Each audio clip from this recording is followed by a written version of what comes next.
Hey everybody, welcome back. I know I missed a couple of weeks here on the latest update for the trailer. Just had a lot going on and haven't had a chance to really edit any video. So this video is actually going to be installing the window. However, I did skip through doing the electrical and the cabinet on the opposite side of the AC. So let's go through that just real quick and then we'll jump into the putting the window in. So I did install 30 amp service here into the nose of the cargo trailer. I did a 110 outlet here underneath the AC pedestal, which is just for power for the AC, and during the winter months will be for a heater. And then of course another one up here on the top, which is just an area for recharging iPads and laptops, etc. And I did use a stranded wire in order to run all the connections in here rather than Romex. And it's just because of the movement of the trailer.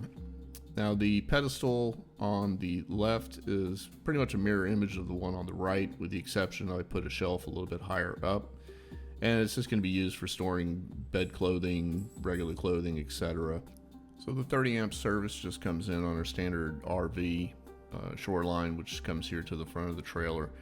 Now on purpose I did not show how to do the electrical, only because I'm not a qualified electrician and I don't want anybody to die as a result of me giving them wrong information. I mean, I'm confident in my abilities, but yeah, I just don't want to get sued and be responsible for someone else's issues. In addition, I also installed the walls for the shower here in the back, which is going to be basically just like wet bath. And I just used this 1/2 inch board, which I'd used on the front, and just created 2 walls back here in the side section. So floor pan goes right there in the bottom. That'll get mounted in, and the battery will be mounted somewhere over there. So yeah, just a quick update of what I did, just putting the electrical in and installing the other side there.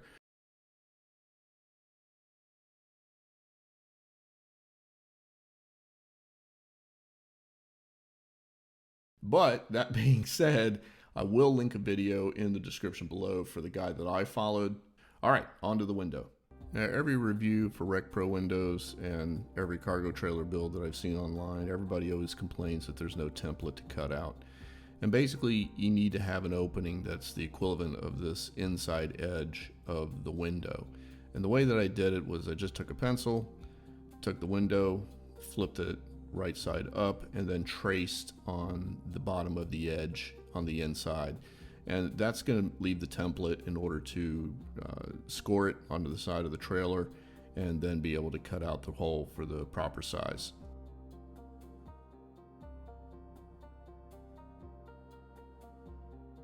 So after cutting it out, I just checked the template against the inside edge of the window there. And I had to trim a little bit here and there in order so that it wasn't quite so tight of a fit. Now you do have to have a little bit more taken out on the inside of the trailer, because the way the ring sets onto it, you need a little bit of extra room. It's about 1/4 inch. So I just made sure that the template was cut right for the window to be mounted from the outside, and then went back and trimmed a little bit on the interior so I could fit the ring. So I used the inside that I cut out of the template in order to just figure out my spacing on the inside and to take measurements of how far down from the roof line that I actually wanted to cut it. So I'm just sitting here basically mocking it up on the inside. The cut's actually going to be from the outside to try to eliminate some jagged edges. And I made a major mistake here for where I placed it, where I wanted to put it. I actually took a measurement from the front of the trailer back and then realized this wasn't going to work. So here's the rub. Basically that window, the way I had figured out on the inside, was going to be right on that front seam, and you do not want to put the window on the seam. You want to try to use a full panel. So basically I had to count back the studs on the sidewall to where it came past that one particular seam, and then mounted it right just to the right of it there on the full panel. So the best thing I can offer here as far as advice is just make sure you measure correctly, and you do it as often as you have to do it. So I mean, I measured probably 4 or 5 times just to make absolutely sure where the window placement was going to go. The windows on these are 12-inch on width, and the rough opening is just under 13 inches. And of course, the wall studs of the trailer are actually on 16-inch centers, so it basically gives you 14 inches between the studs in order to mount it. So you don't want to be off to one side. You want to be right in the center of where the windows are going to go through the outside skin there between the two frame members. So just make sure you measure many times before you actually start doing any cutting. Once I knew exactly where the template was going to stay and I taped it down, I then used a nail, basically just to scribe the inside of where my cuts were going to be. You can use a pencil, but it's really not going to show up on gray, so the easiest way is just to scribe around it with either a nail or a metal scribe. After scribing, I used 1-inch painter's tape and just traced the outline of the scribe all the way around, and then went back and added 2-inch tape on the outside of that, and that's just to protect the paint from any metal shavings that are coming off the jigsaw, not to scratch the paint. Now, you heard me say make sure that you measure several times, and basically I just took the template, hung it up again, just to make sure that my scribe lines were correct and that the tape outline was also correct. I'm not sure what happened to the video of me actually using the drill, but basically, in short, I put in 4 holes on the inside edge of the scribe marks, and that's just to give a place for the jigsaw blade to go into to start off. And I don't know if you caught my look there, but it was definitely a look of hesitation, because you're about to start cutting out metal out of the side of your trailer. And part of the reason too for those pilot holes that I drilled, one on each side and one on the top and the bottom, was also just to make sure that I wasn't going to hit any frame.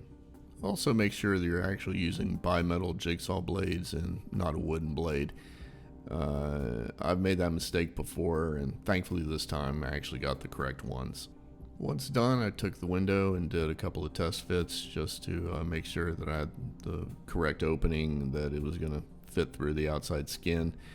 I did cut it a little tight, so I did have to go back around and trim a little bit. But yeah, I'd rather have a tight seal than having it too loose in the frame. So just take your time. It popped right in and was good to go. The one caveat to using a jigsaw is that the blade will flex, especially when you're doing a deep cut, and it did flex between the outside and the inside. So I wound up having a inside edge that wasn't as true as what the outside cut was. So basically I had to go back and cut that out and shave it.